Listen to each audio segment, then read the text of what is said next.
সংসারের প্রত্যেকটা জিনিসকে যদি আমরা সমানভাবে গুরুত্ব দিতে পারি তবেই কিন্তু আমাদের সংসারটা হয়ে উঠবে পরিপূর্ণ। আজকে সকালবেলায় ঘুম থেকে উঠেই সরাসরি চলে এসেছিলাম ছাদে।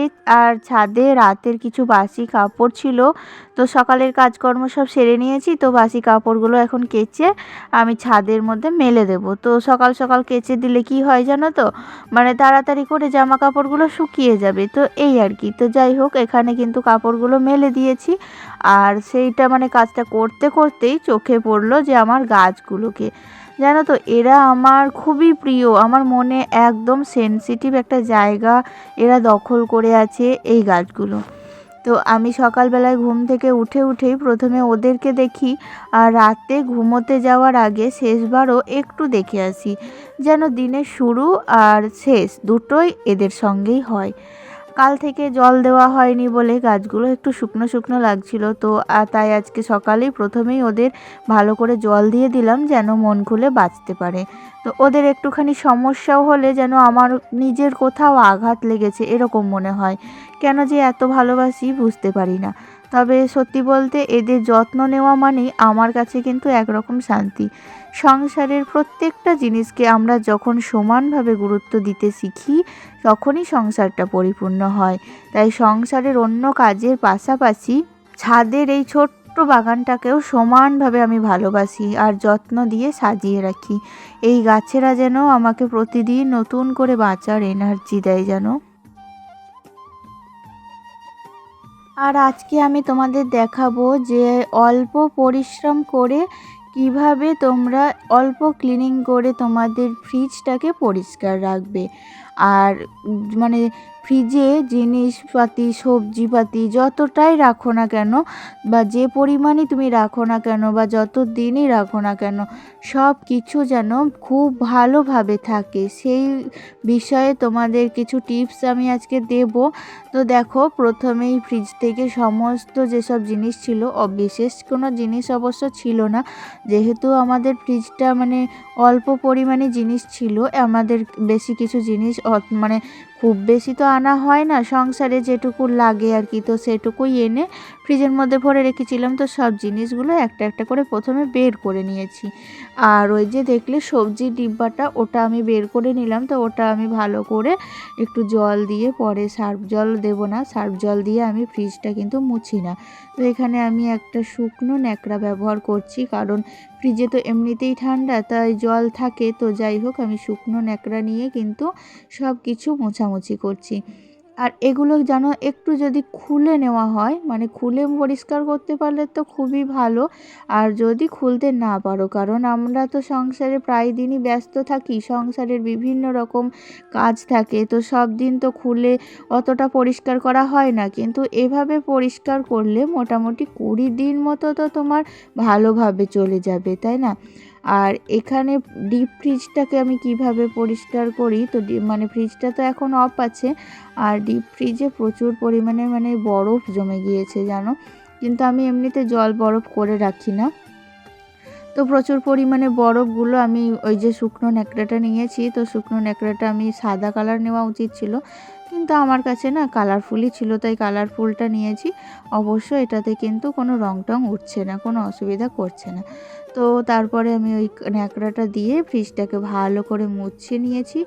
আর যত বরফগুলো ছিল, তো বরফগুলো ওই যে ফ্রিজের নিচের যে ট্রেটা ছিল, তো ওই ট্রেটার মধ্যে নিয়ে নিলাম। তো তারপরে ওগুলোকে ভালো করে একটু ধুয়ে এইখানে দেখো একটু মুছে রোদের মধ্যে শুকোতে দিলাম। আর ফ্রিজটাকে ওই রকম অবস্থাতেই একটু হাওয়ার মধ্যে ছেড়ে দিলাম, মানে খোলা অবস্থাতেই আর কি। আর এই বারান্দার সানসেটে এই যে ট্রেগুলোকে আমি ভালো করে মানে ধুয়ে মেজে তারপর শুকনো ন্যাকড়ায় মুছে এখানে একটু রোদের মধ্যে রেখে দিলাম। এতে করে জলগুলো কিন্তু প্রত্যেকটা জিনিসে শুকিয়ে যাবে, কোনো অবস্থাতেই জল থাকবে না। আর ততক্ষণে বাজার থেকে সবজিও আমার চলে এসেছিলো। কালকে তো আমাদের একটু বাড়িতে পুজো আছে, তাই আজকে বিভিন্ন রকমের সবজি কিনেছি। আর সবজিগুলো এত পরিমাণে টাটকা ছিল না, খুব সুন্দর লাগছিল। তবুও দেখো বারান্দার মধ্যে তো খুব সুন্দর রোদ এসেছে, তো সবজিগুলোকে আমি একটা একটা করে এখানে বের করে নিচ্ছি। আর বের করার পর বারান্দায় একটু রোদে 5 মিনিট রেখে দেবো। কারণ কি বলো তো, সবজিগুলো তো বিভিন্ন জায়গা থেকে আসে, তো কত রকমের এতে মানে সার দেওয়া থাকছে, বীজ দেওয়া থাকছে, তো তার মধ্যে এগুলো যদি আমরা ধুয়ে নিতে পারি তো তো খুবই উপকার হয়। কিন্তু আমার কাছে অতটা টাইম ছিল না, কারণ রান্না বসাতে হবে, এমনিতেও বেলা হয়ে গিয়েছিল অনেকটা, তাই আমি এখানে রোদের মধ্যেই কিন্তু সবজিগুলোকে 10 মিনিট বা আধ ঘন্টা মতো রেখে দিয়েছি। তারপর দেখো এখানে কত রকম সবজি একটু মেলে দিয়েছি। আর তারপরে আমি চলে এসেছিলাম নিচে। তো আজকে ওই নিচে রান্না করব, ওই যে কি বেশ কিছু ভাজাভুজি কাটাকুটি আমার সকাল থেকেই হয়েছিল, কিন্তু রান্নাটা ওই যে ফ্রিজটা পরিষ্কার করতে গিয়েছিলাম, যেহেতু সংসারের একটা এক্সট্রা কাজ যদি তুমি করতে যাও তখন দেখবে অন্য কাজটা না একটু টাইম থেকে বেটাইম হয়ে যায়, ওটা কিন্তু স্বাভাবিক। তো তাই একটা কাজ করতে গিয়েছিলাম, তাই রান্নাটা আজকে একটু দেরিতেই বসাচ্ছি। তো আজকে ওই যে বেগুনগুলো একটু ভেজে নেব, বেশ কিছু ভাজাভুজি, আর ভাজাভুজি করতে গেলে দেখবে অনেকটা টাইম লাগে। যত রকম ভাজা করবে না, ভাজাগুলো কিন্তু করতে প্রচুর টাইম লেগে যায়।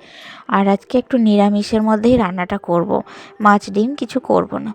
তো তাই দেখো এখানে বেগুনগুলো ভেজে নিচ্ছি, আর তারপরে আরও ছিল, মূলো ছিল, পটল ছিল, তো ওগুলোকেও ভেজে নেওয়ার পর লাস্টে একটু আলু জিরি জিরি করে কেটে আলু ভেজে নিয়েছি। তো আলু ভাজা কিন্তু খেতে বেশ ভালো লাগে, আর বিশেষ করে আমার তো আলু খেতে ভালো লাগে, তবুও এখন মাঝে মধ্যে একটু কম খাই, জানো তো, খুব ভয় করে, কারণ বিভিন্ন ধরনের যা চারিদিকে রোগ ছড়াচ্ছে, কখন যে কোন রোগটাই অ্যাটাক করবে আমরা কেউ জানি না, তাই সব কিছু কিন্তু একটু মেপে খাই।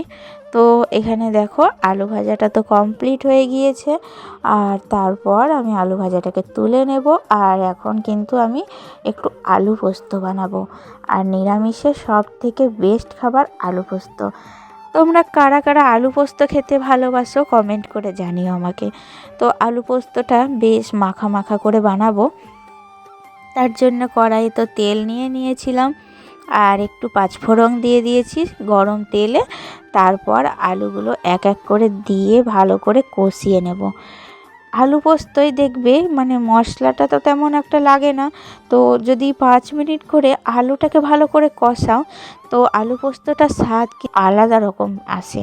তো যাই হোক, এখানে আলুগুলোকে তেলের মধ্যে দিয়ে আমি কিন্তু খুব একটা ঝাল দেবো না, হালকা ঝালের মধ্যেই করব, ছেলে খাবে তো যেহেতু, তাই ঝালটা খুব অল্পই দেব। আর এখানে ভালো করে কষা হয়ে যাওয়ার পর আলুগুলো যখন একটু লাল লাল হয়ে ভাজা হয়ে যাবে তখনই জল দিয়ে সিদ্ধ করে পোস্তটা ঢেলে দেবো, আর স্বাদ মতো লবণ দিয়ে দেবো। তো আজকে এই ছিল আমার দুপুরের রান্নার মেনু। তো যাই হোক, এদিকে রান্নাটা তো কমপ্লিট হয়ে গিয়েছিল, আর তারপর ওপরে যে বাকি কাজটা আমি ফেলে রেখে এসেছিলাম তো সেটাই এখন কমপ্লিট করব। প্রথমে দেখো তোমরা এখানে একটা ভালো ন্যাকড়া নেবে, তো ন্যাকড়াটা নিয়ে গোটা প্লাস্টিকটাকে কভার করে যেন এরকম একটা বড় ন্যাকড়া নিয়ে তারপর তুমি সবজিগুলো এক এক করে রেখে সেই সবজিগুলোকে মনে যদি করো যে আর একটা ন্যাকড়া দিয়ে তুমি এই সবজিগুলোকে ঢেকে দেবে, তাতেও কিন্তু প্রচুর পরিমাণে উপকার পাওয়া যাবে। আর যদি তুমি সেটা না করো তাহলেও কিন্তু তোমার কোনো অসুবিধা নেই।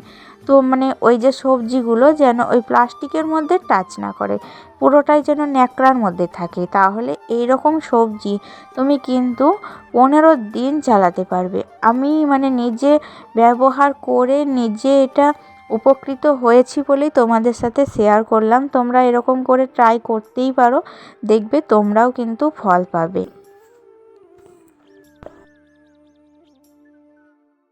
আর আমরা তো মধ্যবিত্ত পরিবারের ফ্যামিলি থেকে বিলং করছি, তাই বিশেষ কোনো আদার্স সবজি বা আদার্স কোনো জিনিস কিন্তু আমরা ফ্রিজে ব্যবহার করি না। আর ফ্রিজে ব্যবহার করলেও অনেকটা জিনিস যেটা লাগবে না আমার সংসারে অতিরিক্ত, তো অতটা জিনিস আমার নিয়ে লাভ নেই, তাই অতটা পরিমাণে জিনিস কিনি না, তাই ফ্রিজে খুব একটা বেশি জিনিস কিন্তু আমার থাকে না।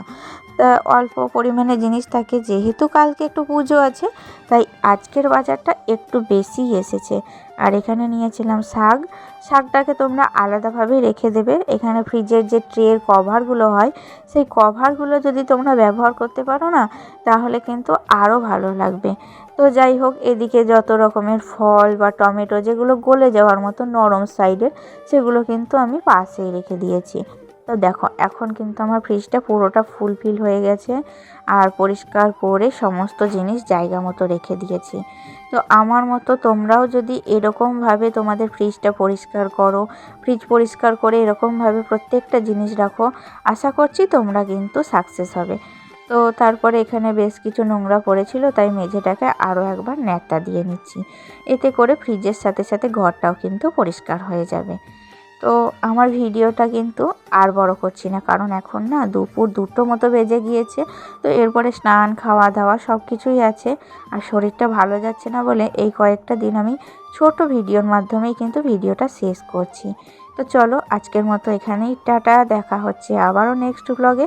ভালো থেকো।